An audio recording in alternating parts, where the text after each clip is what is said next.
It's going to be a fun experience for them. But I wanted just to chat. You guys all had a moment to meet Don and get a picture, but I wanted to ask you just a couple of questions.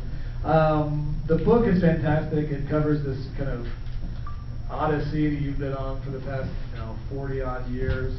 40 odd years, yeah. But one of the things that I found so fascinating was that that early career kind of switch, right? So you have these two films that come out with, what, 3-year period basically, and then everything kind of changes with Phantasm, right? But the first two films, you have a comedy, and how would you describe the two films? A melodrama. Yeah, melodrama. Kenny Company is awesome. I love Kenny. All right, thank you. My new best friend over there.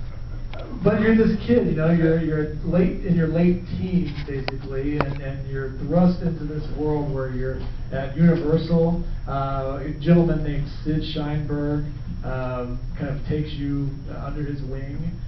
Who was Sid Sheinberg, by the way? Can you kind of tell us who this guy was? Well, Sid Sheinberg was one of the most powerful people in Hollywood, and he,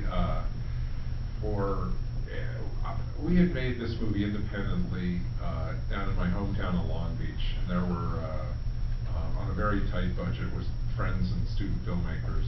And my father, my neighborhood friend, and I co-directed the movie, and we had talked my father into putting a little money into this. And as the movie went on, and he saw that we were not totally in control of what was happening, he started to get worried. And he would call the LA Times film critic, and this was back in the day when the film critics would pick up their own telephone.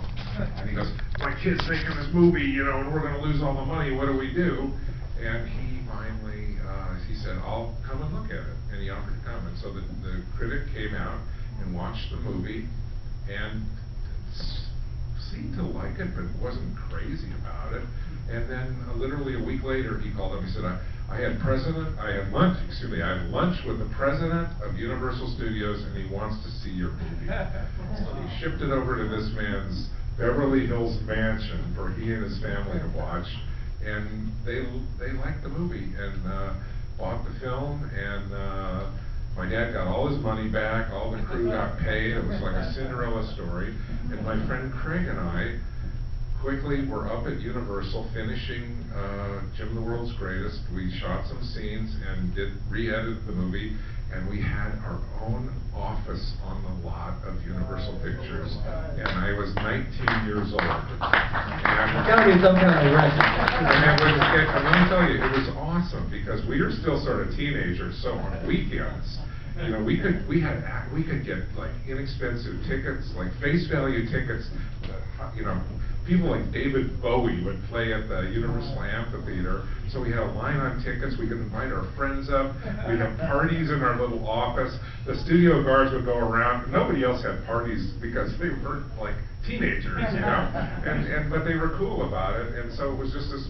And then at the same time, we're learning and seeing, and Universal was this massive studio, and cranking out stuff. And we finished our film there, and it was this was one of the cool things about writing the book, was that I was able to remember some of those times that I'd completely forgotten about. It was something that never happened. I meant to ask you, have you been a person? Wait, one more thing I just want to say. So the movie didn't gross well. Universal decided that their office was too valuable, and was like implied, don't let the door hit you on the way out. Yeah. So we left our office, and I've never had an office on a studio lot since. So now I really appreciate that.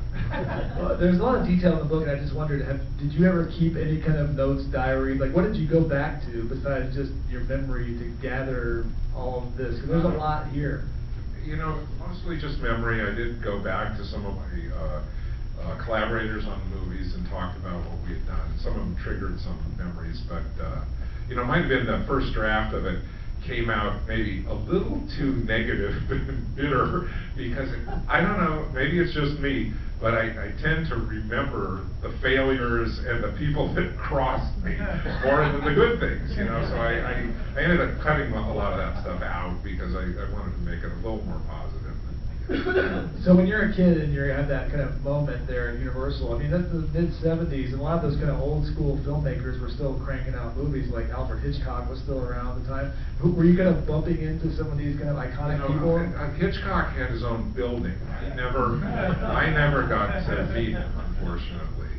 And there's a little through plot there, because the other major filmmaker that Sid Sheinberg championed was this other guy named Steven Spielberg. And they kept saying, you need to meet Spielberg, but he was like always off, like working in other, I think Spielberg, he's down in Texas, and then it was like, well, you gotta meet Spielberg, and then we go, oh yeah, we'd like to, oh no, he's filming the shark movie, so we never did meet him. So when did you first, I mean, like you said, you've been doing this for a while, when did the idea first come to write a book at all? I'm sure people have asked you to do it before, I'm sure it's been on the table, why now? A couple of reasons. Number one was I'd gotten friendly with the publisher at St. Martin's Press, and he was handling, because they were handling John Dies at the End, the author David Wong. Have anybody read any David Wong books? Yeah, he's great. So he wrote John Dies at the End, and then he wrote the sequel to that. This book is full of spiders, seriously, dude, don't touch it, which is a really wonderful book. And then the third installment is out now called What the Hell Did I Just Read? So he's great with titles and great with books. But anyway, so I was working with them to help publicize during John Dies. And then he was also having great success with the memoirs from Bruce Campbell. So he thought that, that maybe I could do something. And, also, truthfully, I wanted to put this all down on paper at some time. I didn't know if I could. It was really more of a loose idea. Well, I said, yeah, I'll do one. Let me, write 5 or 8 chapters and see if it, if it's readable or not. And so that was an interesting experience. But right when I was starting that, all these friends and directors started dying in sequence, horror directors, and it galvanized me in a way, because I was thinking, wow, I knew George Romero. Would I have loved to read a memoir by him, and I'm not equating myself to that. And same with Tobe Hooper, and none of those guys had written memoirs for some reason. So I thought, well, I better do it while I'm a little younger. So, we always hear now that now it's easier to make movies than ever. People have a movie studio in their pocket with their phone. Yeah, but your story still seems so unique. I guess my question is, it was certainly harder back then. What about you made you possible? Was it just raw ambition? How did you kind of become, the person that would kind of not take no for an answer? And, the whole spirit of this book, this true indie, is saying you're going to do it some way or another. You've faced, like you said, so much obstacle along the way. How are you?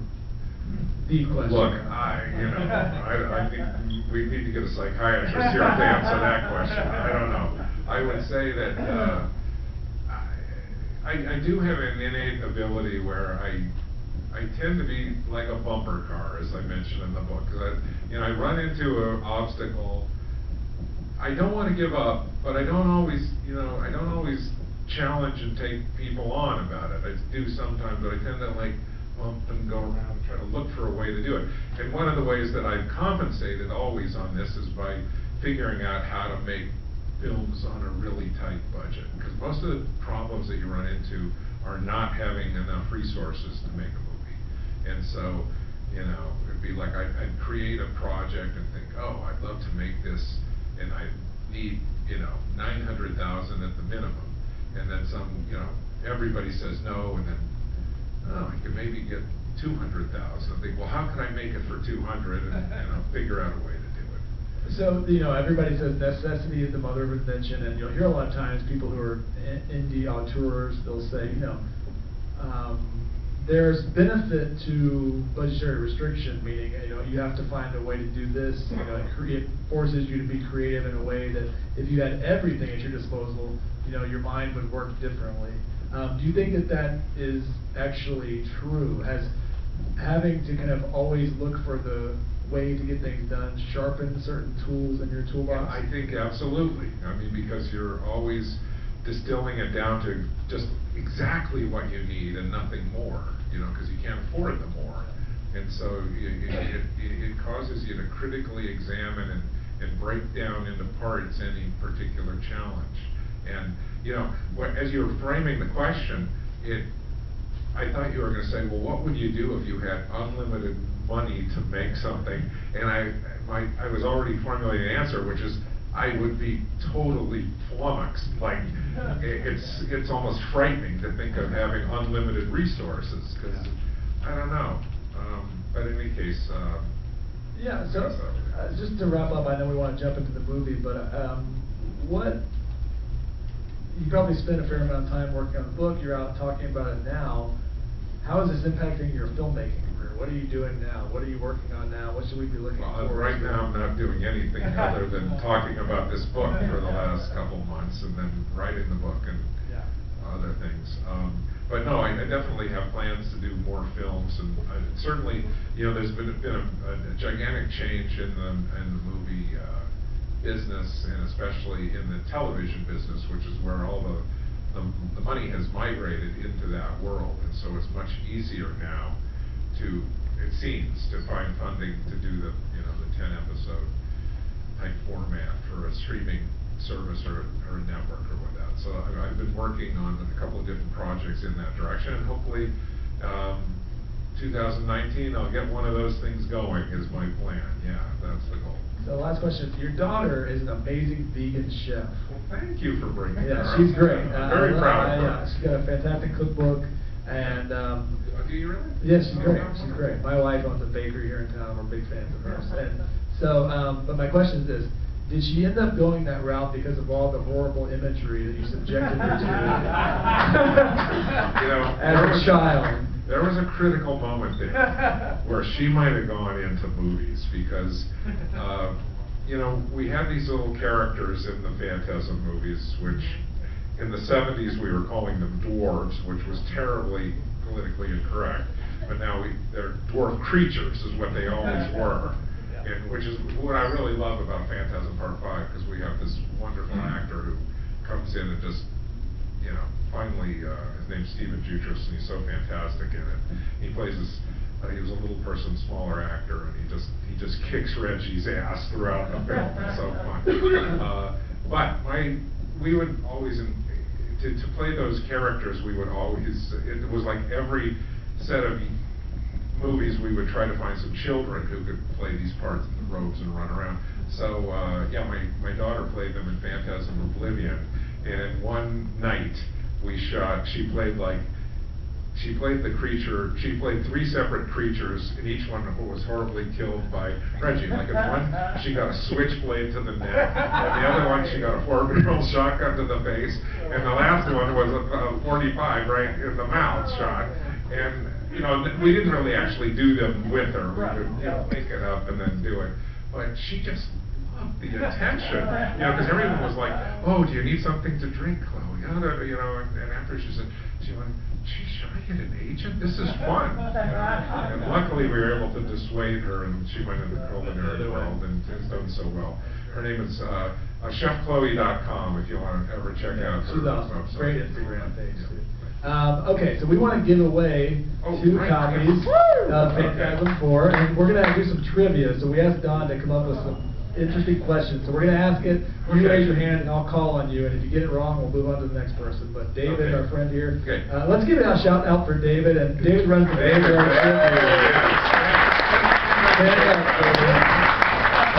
And all this stuff around circles. So Don, let's hear question number 1. Okay, let's go with the hard one first. Any hardcore Phantasm fans who've watched all 5 movies in the audience? Yes, there are a number. Okay. All right, here we go. There is a song in Phantasm 1 where a daring young filmmaker stopped a horror movie cold, and his 2 stars, Reggie and Jody, sing a song. Who here can sing the first 2 bars? Come on. Well, I was just going to say, I'm sitting here at midnight. Keep on, go on. I don't know the song well enough to sing the bars of it. Yeah, you know, just sitting here at midnight. Yes.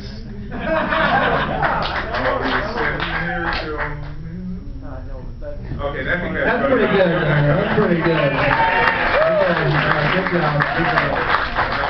If that's all I had to do, I could have done that. Are we ramping it up for the second question? I've got another really Okay. obscure one. And then if nobody gets that one, then I'll go to a more normal one so other people have chances. Okay, we were talking about political correctness on Phantasm earlier. And Phantasm is not politically correct in a couple certain areas. And in one line, we say, oh, that little blank kid up the street. And what was his name? Yeah. Oh, his name, yeah. And I met two of you with his name. Ooh. Oh man, this is Ooh, bad. okay. I think I know. Well, you can't, okay. You can't win, but do you know Does the anybody, name? does anybody have it? Is it Timmy? Yes. Okay, where are the Tims in here? I know they're in, yes, bad. You guys should have got them. All right, that's okay, that's okay. Okay. All right, let's see, another good Phantasm trivia question. Okay, I guess we'll just keep it simple. Okay, we'll raise hands, and then you're gonna pick who it is. All right, the brothers drive a car in Phantasm made by what manufacturer? Winner, come on down. All right. All right, so first, thank you for that. Those DVDs were provided by Don. And also, Don gave us, of course, the permission and rights to show this film tonight. Yeah, thank you for that. Thank you all. This is the best audience ever, because I literally feel like I know every one of you now. I've never been in front did of it such the a reverse friendly way. crowd. But we want to say big thanks to Don for being here. Thank you guys for joining us tonight, and enjoy the film. Thanks, Yeah, everybody. enjoy. Thank you all. You're wonderful.